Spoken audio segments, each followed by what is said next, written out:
Mis apreciados hermanos, mis queridos amigos, reciban un cálido saludo de bienvenida a esta emisión de tu programa del Maestro para los Maestros. Esperamos que en esta emisión ustedes puedan disfrutar del estudio de esta lección como personalmente lo he hecho.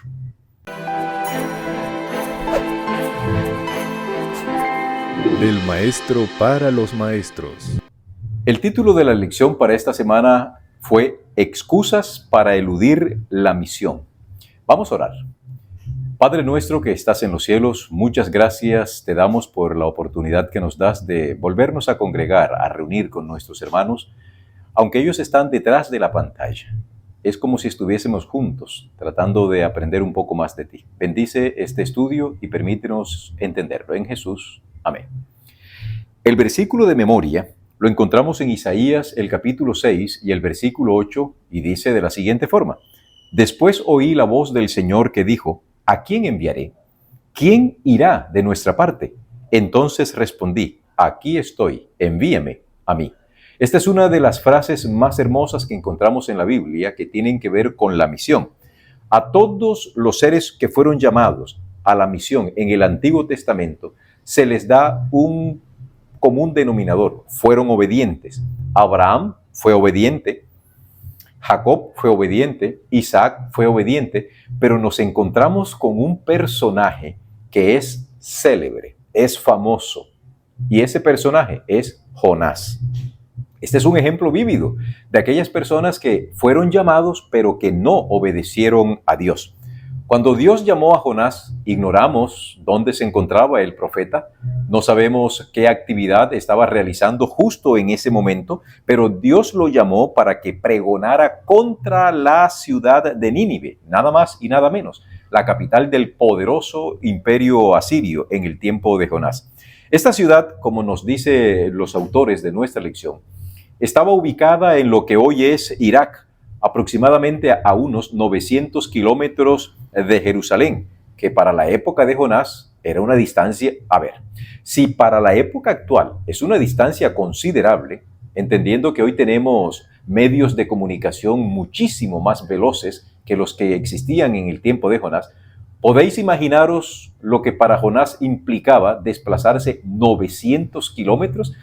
Y encima de eso, no solamente era el pensar tener que caminar o montar en camello o no sabemos en qué medio de transporte él iría, sino que irle a predicar a sus odiosos enemigos. Posiblemente en la mente de Jonás pasó un pensamiento: yo a esta misión no me le voy a medir. No, Señor. Yo seré muy profeta, pero hay algo que va por encima de mi don profético. A esa gente yo no la amo, no la quiero. Efectivamente, los ninivitas eran notoriamente malvados. Basta con que usted, apreciado oyente, entre a una página de internet, a un motor de búsqueda y busque el imperio asirio. ¿Cuál era la característica de este imperio? Los grabados que ellos han dejado, los altorrelieves que nos han entregado los arqueólogos, demuestran la ferocidad, lo sanguinario que eran estos asirios. Eran extremadamente crueles. Fíjate tú que en cierta ocasión yo estuve investigando y me encontré con que Salmanasar, uno de los tantos reyes asirios, se regocijaba en despellejar vivos a sus oponentes. Se regocijaba en sacarle los ojos. Para él era un deporte introducir la lanza, la punta de la lanza, en la cuenca del ojo y sacarlo. Para él eso era un deporte. Ponte tú en el lugar de Jonás antes que criticar. Imagínate que eres enviado a llevarle un mensaje a una persona que atentó contra tu hijo o que incluso le quitó la vida a uno de tus seres amados. ¿Cómo sentirías tú ese llamado? ¿Lo desearías de todo corazón? Antes de enjuiciar a nuestro inacible profeta Jonás, pensemos un poco en las circunstancias que rodeaban a este hombre. Pensemos un poco en lo que Dios esperaba conseguir con el nombramiento de Jonás como comisionado especial para llevar el mensaje de salvación a esta impía ciudad ninivita y sobre todo a el pueblo más odiado por el pueblo de Israel, los asirios. ¿Qué podemos aprender hoy de la actitud de Jonás qué lecciones podemos extraer de poner excusas para no cumplir con la misión? Bien, vamos a entrar inmediatamente en el análisis del primer tópico de nuestra lección. El primer tópico de la lección de esta semana, correspondiente al estudio del día domingo 29 de octubre, llevó como título Nuestras excusas. Comenzamos con la primera, el miedo. Para nosotros el miedo es una emoción que muchas veces es incontrolable. Y el autor de nuestra lección nos dice que una de las razones por las que Jonás no quería ir a Nínive era por el miedo. Las noticias que salían en los medios de comunicación de su tiempo, las noticias que procedían de los lugares que habían sido atacados por los asirios, llegaban a los oídos de Jonás. Los asirios eran un enemigo temible y Nínive era una ciudad extremadamente grande, era la capital del reino. Entre las ciudades del mundo antiguo, leo textualmente, mientras Israel estaba dividido, una de las mayores era Nínive, capital del imperio asirio. En el tiempo de su prosperidad temporal, Nínive era un centro de crímenes e impiedad. La inspiración la caracterizó como ciudad sanguinaria, llena de mentira y de rapiña. Y el profeta Nahum comparó a los ninivitas como un león cruel, lenguaje figurado para ilustrar la ferocidad, la maldad, la sevicia con la que estos ninivitas y los asirios tenían contra sus enemigos. ¿Sobre quién, dice Nahum, no pasó continuamente tu maldad? Los asirios se convirtieron en leyendas por su perversidad, por su criminalidad, por su espíritu asesino. Por supuesto, además de que Nínive tenía esa fama, también tenía una fama de ser una ciudad magnífica. Los historiadores nos dicen que Sennacherib expandió considerablemente la ciudad. Incluso le hizo un palacio enorme por allá en el lado sureste que tenía aproximadamente 503 metros por 242 y constaba de por lo menos 82 habitaciones. En tiempos recientes hay palacios que tienen más de 5,000 habitaciones, como el palacio de verano del emperador chino. Pero en los tiempos en los que vivió Jonás, un palacio de tal tamaño era realmente digno de admirar. Sennacherib también construyó 18 canales para transportar el agua hasta la ciudad. Esta ciudad no tenía muchas zonas acuíferas, entonces había que traer el agua y Sennacherib se inventó algo parecido a lo que los romanos hicieron muchos siglos después para darle el líquido vital a los habitantes de esa ciudad. El tamaño de esa ciudad evidentemente era intimidatorio y Jonás tenía miedo. Querido hermano, querido amigo, ¿cuántas veces el miedo ha impedido que nosotros cumplamos con la misión que Dios nos ha encomendado? Dios jamás te va a enviar a que tú hagas algo por Él sabiendo que tu vida vaya a correr peligro.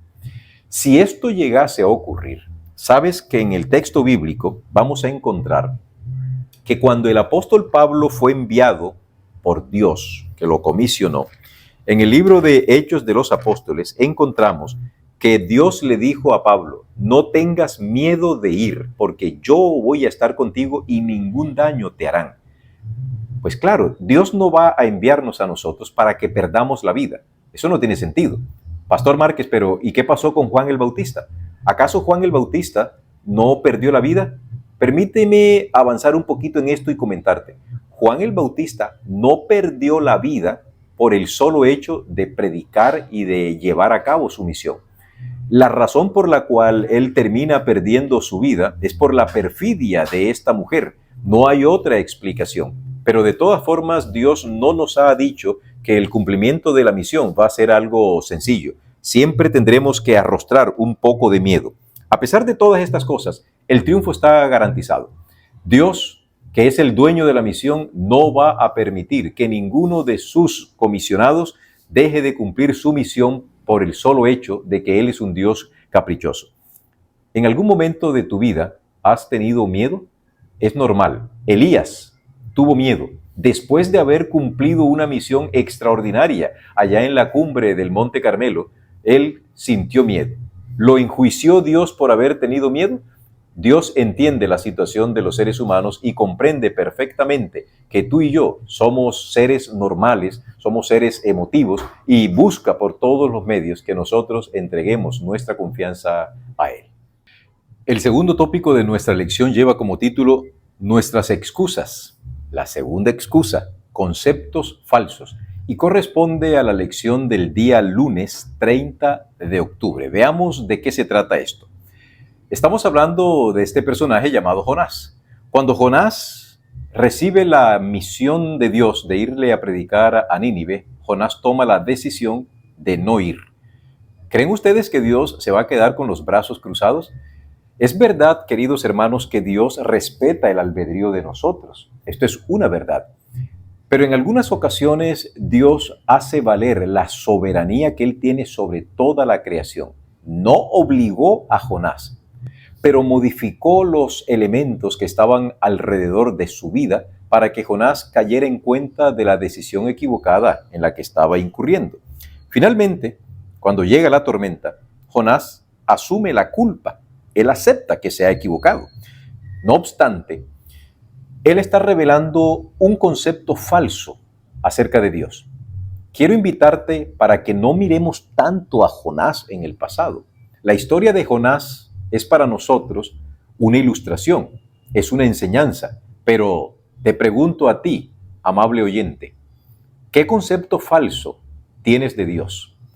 En el ejercicio de mi labor como docente, como preparador, como formador de nuevos pastores, dentro del ámbito de la teología, uno se ve a veces asaltado con intenciones de tomar prestado de las fuentes de los eruditos, teólogos, doctores encumbrados, gente que descolla en el ámbito de la teología por su agudeza intelectual.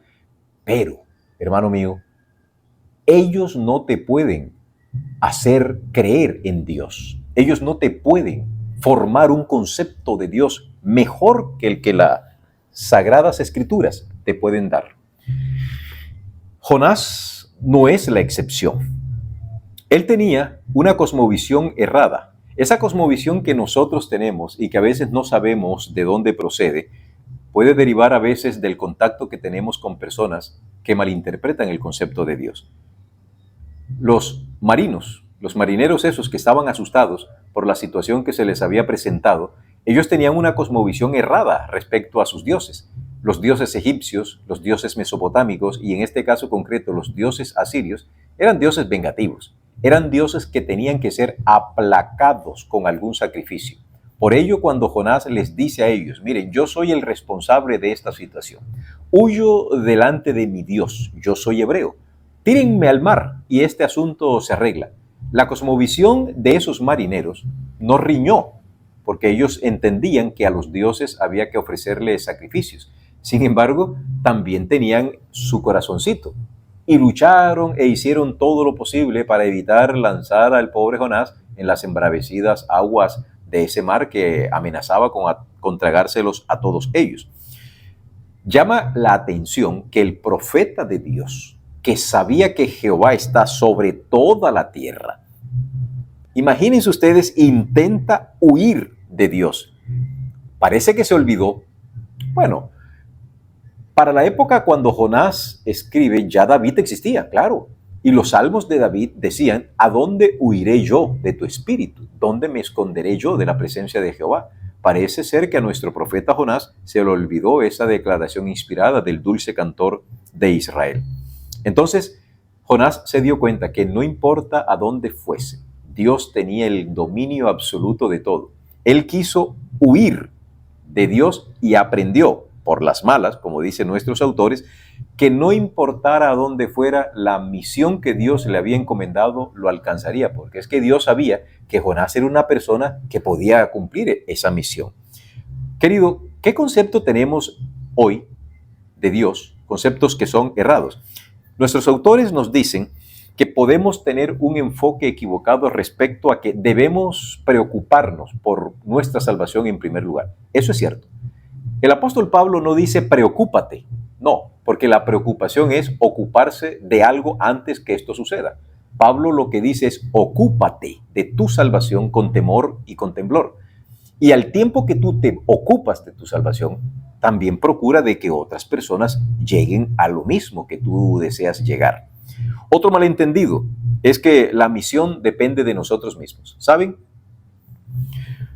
Dentro de la teología y dentro del pastorado protestante en general, hay algunos pastores que pueden llegar a creerse las estrellas, que ellos son los que han hecho posible el éxito de una iglesia, el éxito de un distrito. Ellos creen que la capacidad, el talento, el don que Dios les ha dado, digamos, en el evangelismo, otro aspecto en la administración de una iglesia, otro elemento en la comprensión del texto bíblico, es producto de su capacidad y se olvidan de darle gloria a Dios. Hermano mío, apreciado amigo, nuestro llamado es, en primer lugar, a cumplir la misión de Dios. Y lo otro, procura leer el texto bíblico. Acostúmbrate a leer la Biblia. Procura entenderla. Pídele a Dios con humildad. Elimina los preconceptos. No te acerques al texto bíblico como si esto fuese escrito por cualquiera de estos novelistas que se ganan los premios Nobel y que lo único que les entregan es un premio por decir mentiras. Un montón de cosas. Ponte tú a pensar qué premio Nobel ha recibido ese galardón mundial por haber escrito una obra seria, pura novela. Hoy nosotros debemos en todo momento entender de que debemos cumplir la misión que el Señor nos ha encomendado, y una de las siguientes misiones es mucho cuidado con los preconceptos que puedes tener equivocados de parte de nuestro Dios. El tercer tópico lleva como título Nuestras excusas. La tercera excusa, la inconveniencia, y corresponde a la lección del día martes 31 de octubre. Quiero explicarles dónde me encuentro en estos momentos. Me encuentro en la casa de mis padres, ubicada en la ciudad de Cartagena de Indias, Colombia. Me vine acá porque mi madre, el sábado pasado, fue sometida a una operación quirúrgica de la que, gracias a Dios, salió avante y está en proceso de recuperación. Si por casualidad, durante el video, usted oye música al fondo, es porque esta ciudad caribeña se las trae y está la gente por aquí bastante prendida, no sé qué están celebrando, siempre encuentran un motivo para estar contentos. Y hoy vamos a hablar acerca de la inconveniencia. Cuando nosotros analizamos la experiencia que Jonás experimentó en el vientre del gran pez, abro paréntesis, este pez, soy del sentir, no existía, Dios lo preparó. Debo confesar que no me he tomado todavía la tarea de analizar lingüísticamente el verbo hebreo que es traducido al español como preparó. Mi psiquis teológica me dice que ese pez no existía y que Dios lo preparó para una razón específica. ¿Se podría considerar ese pez como el primer submarino creado? Tal vez. Pero la experiencia no debió haber sido nada agradable, fue una experiencia dramática. Pero en ese dramatismo vemos mezclado, vemos conjugado el amor, la misericordia de Dios en favor de Jonás. Y aunque Jonás en el vientre del gran pez, que a veces podemos creer que es una ballena, él oró, la oración de Jonás revela que él, incluso en esas instancias bastante desesperadas, no había logrado captar todavía el mensaje de amor de Dios. Aunque había tenido un encuentro tremendo con Dios, ese encuentro no significaba que Jonás había alterado o había cambiado sus antiguos hábitos y particularmente su cosmovisión en relación con esa gente ninivita a la que tanto odiaba, porque hay que admitir que Jonás odiaba a esa gente. Pero en vista de que su vida estaba corriendo peligro, Jonás dejó a un lado esos sentimientos personales, esa animadversión hacia los ninivitas y decidió, no creo que muy convencido, de ir a cumplir la misión de Dios. Haciendo un día un análisis con un grupo de teología, comparamos los 120 años que duró Noé predicándole al mundo antediluviano y lo comparamos con la predicación de Jonás, llegamos a la siguiente conclusión. ¿Cuántos años predicó Noé? Se desprende que predicó cerca de 120 años. ¿Cuántos sermones dio Noé? No tenemos idea. ¿Cuántas palabras pronunció Noé para tratar de convencer a esa población terca, rebelde, contumaz del mundo antediluviano? Tampoco tenemos conocimiento, pero sí llegamos a una conclusión. Fíjate tú, en el libro de Jonás leemos el sermón tal vez más corto. Eso me lo hicieron saber mis estudiantes, cosa que me llamó mucho la atención. ¿Cuántas palabras tuvo el sermón de Jonás? Miren, capítulo 3 de Jonás, versículo 4.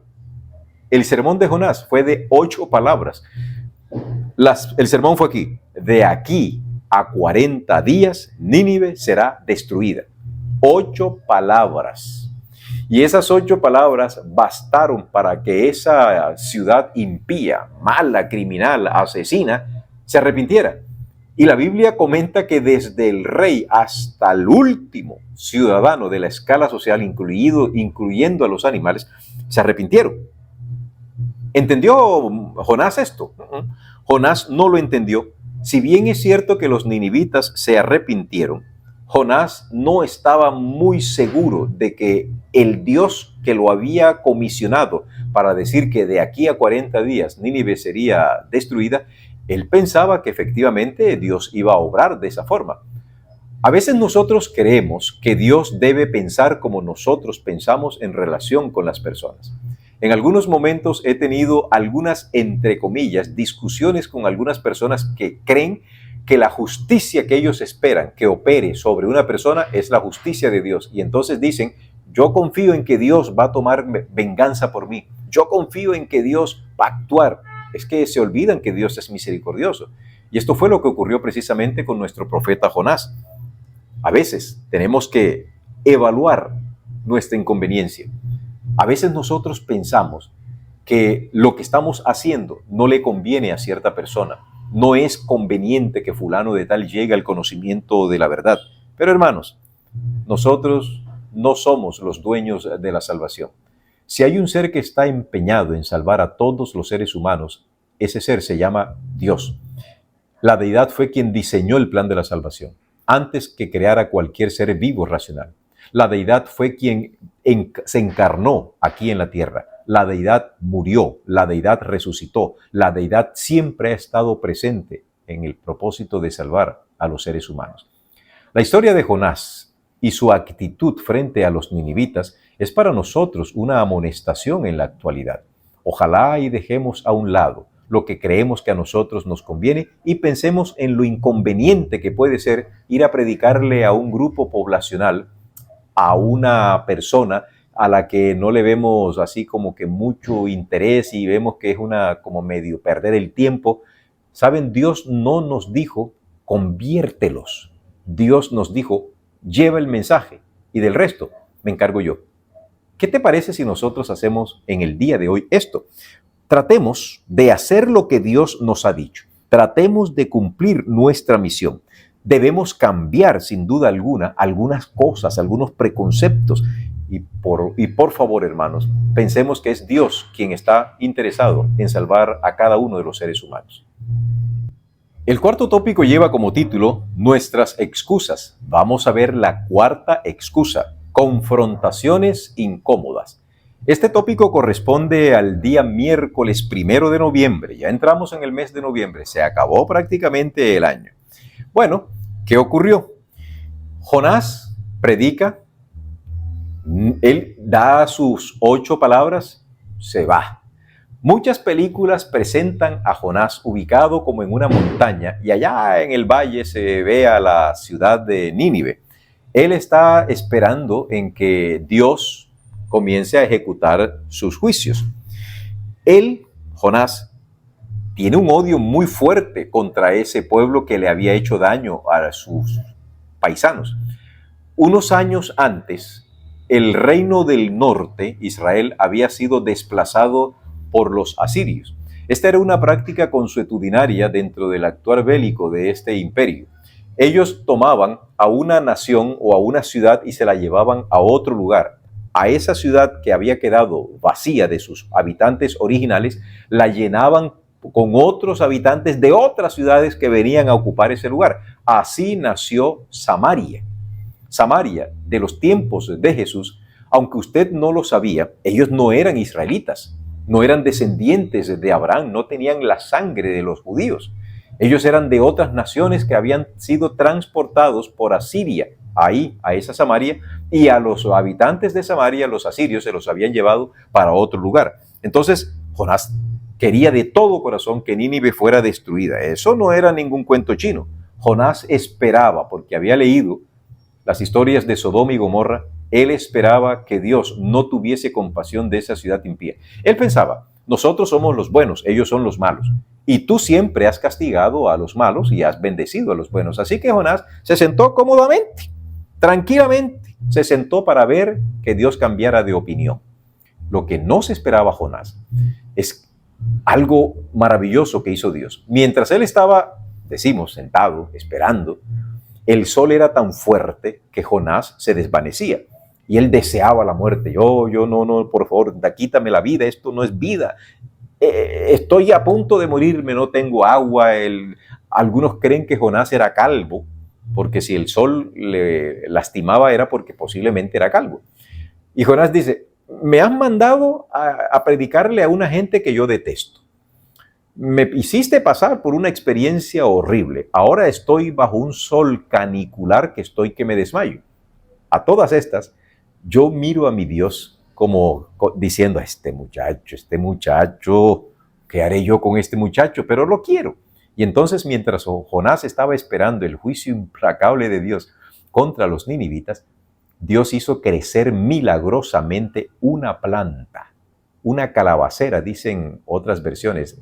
No importa la naturaleza de esa planta, no interesa ¿cómo diríamos?, la especie.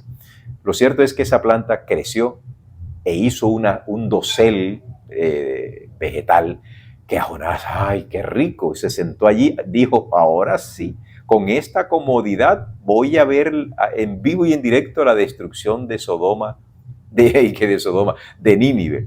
Y espere. Y nada que ocurría. De repente, la planta comenzó a secarse porque Dios preparó un gusano. Nuestro Dios a veces es un poquito, vamos a utilizar esta expresión travieso, como para ver qué reacción iba a tomar Jonás. Y efectivamente, el accionar de Dios fue un accionar lúdico, un accionar pedagógico. Ese gusano destruyó la comodidad de Jonás. Y aquí vamos a encontrar una confrontación de Jonás. Él se confronta con Dios. ¿Por qué me quitaste esa calabacera que también me caía? ¿Por qué? Y le dice Dios, oye Jonás, definitivamente muchacho, tú eres cosa seria. Tú te has compadecido de esta ciudad que está allá abajo, pensando de que estaba en una montañita. Esa gente no sabe distinguir la derecha de la izquierda.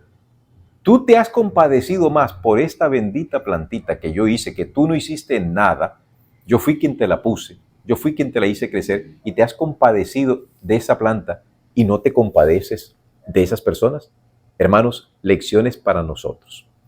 En este tiempo, los animalistas, los defensores de los animales, han puesto patas para arriba, utilizando un voquible coloquial, han puesto patas para arriba el orden jerárquico. A los animales los tratan mejor que a los seres humanos. ¿Cuántos seres humanos, defensores y ambientalistas han sido capaces de enfrentarse a los otros seres humanos e incluso matarlos para defender un animal? ¿Quiero significar con ello que a los animales no hay que defenderlos? Por ningún motivo he dicho eso. Nosotros somos administradores, somos mayordomos de Dios y debemos tratar con mucho cuidado y ternura a los seres inferiores a nosotros. Pero nosotros debemos tratar con mucho respeto e igualdad a los seres por los cuales Cristo dio su vida. Perdónenme los defensores de los animales. Jesús no vino a dar la vida por ningún animalito. Ellos, al morir, volverán a ser creados por Dios. Pero tú eres hecho a imagen y semejanza de Dios. Jonás tuvo una confrontación incómoda consigo mismo. Dios permitió que Jonás viviera esa experiencia en carne propia. ¿Y saben qué me llama la atención? Nuestro Dios es tan bondadoso, tan amoroso, que ni siquiera lo regaña. Le da una suave reprensión y le dice, muchacho, tú no te preocupaste por esta planta, pero no te preocupaste por estas personas que están allá, ¿verdad? Pues déjame decirte que a mí me interesan mucho esas personas. Te pregunto, querido, ¿te preocupas por el mundo musulmán? ¿Oras por los hindúes? ¿Oras por aquellas personas que no tienen el mismo conocimiento que tú tienes ni la misma fe? Ojalá y no seamos Jonases modernos, despreciando a algunos y amando más la naturaleza por encima del hombre. Para el día jueves 2 de noviembre, el título de nuestra lección, el quinto tópico, se tituló Aquí estoy, envíame a mí. ¿Recuerdan ustedes que esa frase la oímos en el texto original, en el texto introductorio, en la lectura bíblica de Isaías capítulo 6, versículo 8? Vuelvo a recordarla. Después oí la voz del Señor que dijo, ¿a quién enviaré? ¿Quién irá de nuestra parte? Entonces respondí, aquí estoy, envíame a mí.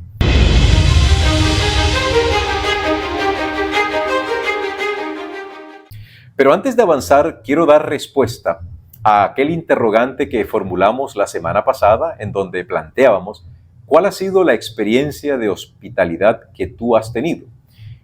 La hermana Eunice Esther Sabaraín Silva me envió un audio en el que me narró palabras más, palabras menos, y ofrezco disculpas a mi hermana si de pronto omito algunos conceptos que ella me dejó, pero debo ser preciso.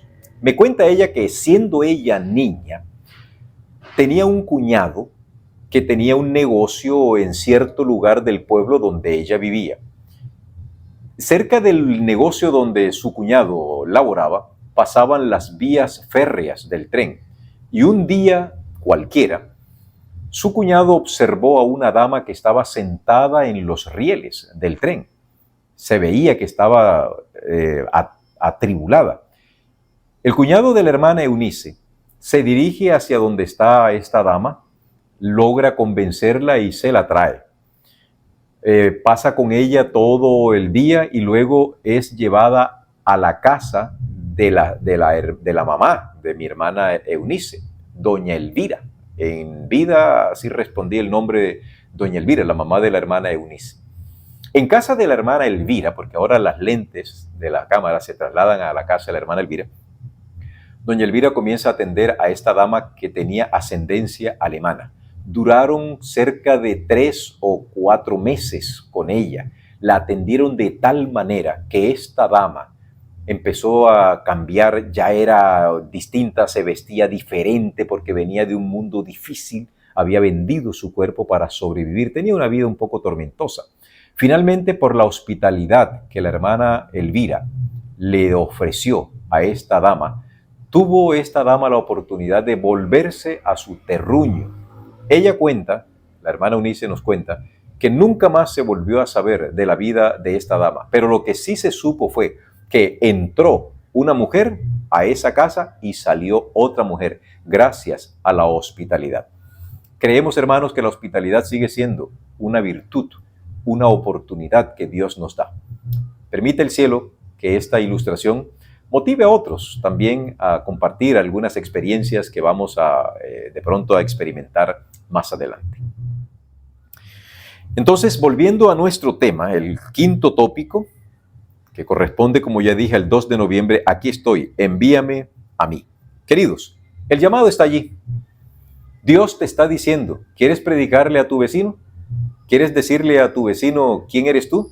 A veces nosotros no nos atrevemos a decirle a nuestro vecino que yo soy adventista o que yo soy evangélico o que yo soy cristiano, porque el comportamiento mío con él es triste.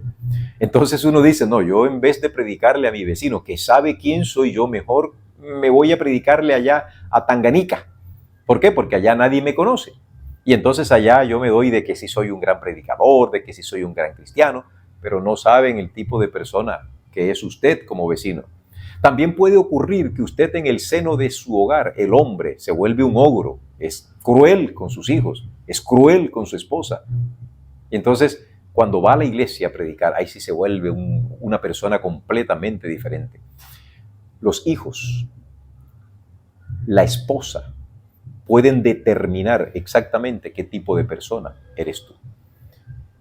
¿Crees tú que Dios está interesado en enviarte a Etiopía para que prediques el Evangelio cuando tú no has cumplido con la responsabilidad de decirle a tu jefe de trabajo, yo soy cristiano? O decirle a tus amigos, yo soy adventista o yo soy cristiano, y no le compartes las buenas nuevas de salvación. Querido hermano, el llamado de Dios está aquí presente y Dios busca voluntarios dispuestos. La historia de Jonás también revela el amor de Dios por las personas que viven donde no se percibe su amor. Hoy yo te pregunto, y esa sería la pregunta para detonar, ¿en qué zona de tu ciudad o en qué lugar crees tú que no se conoce verdaderamente el amor de Dios? Esa es la pregunta. ¿En qué lugar de tu ciudad crees que no se conoce el amor de Dios? Déjanos tus respuestas. Finalizando entonces esta lección, nuestros autores nos presentan algo muy interesante y tiene que ver con un desafío. El primer desafío consiste en que tomes una hoja en blanco, como nos lo presenta aquí, o en tu diario de oración, haz una lista de 10 personas. Me parece muy interesante, ¿sabes? Haz una lista de 10 personas que tú sepas que no son creyentes. Vamos a llamarlos, dicen nuestros autores, son tus discípulos. Y en lo posible, escribe sus nombres. Ten esa lista a mano y por el resto del trimestre ora diariamente por cada uno de estos tus 10 discípulos. Vamos a dejar este desafío de este tamaño. Pero la lección debe hacerse práctica. Dios necesita a alguien que responda, heme aquí, envíame a mí. ¿Crees tú, hermano, que Dios te ha llamado para cumplir una misión? Si es así, dale clic, dale like y comenta, Dios, acepto el llamado que tú me has dado. Señor, envíame a mí. Escríbele a Dios, Señor, envíame a mí. Así como enviaste al profeta Isaías, envíame a mí. Hermano y amigo, ha sido un placer estar con ustedes en esta semana. Permita el cielo de que esta lección no solamente contribuya al enriquecimiento, al fortalecimiento de nuestra fe, sino que también nos ayude a incrementar nuestro compromiso misional delante de nuestro Dios. Muchísimas gracias por acompañarnos en esta semana. Que la bendición del cielo esté con cada uno de ustedes. Y si es la voluntad de Dios, nos vemos en la próxima semana con un tema que sin duda también traerá grandes beneficios para cada uno de nosotros. Bendiciones. Del maestro para los maestros.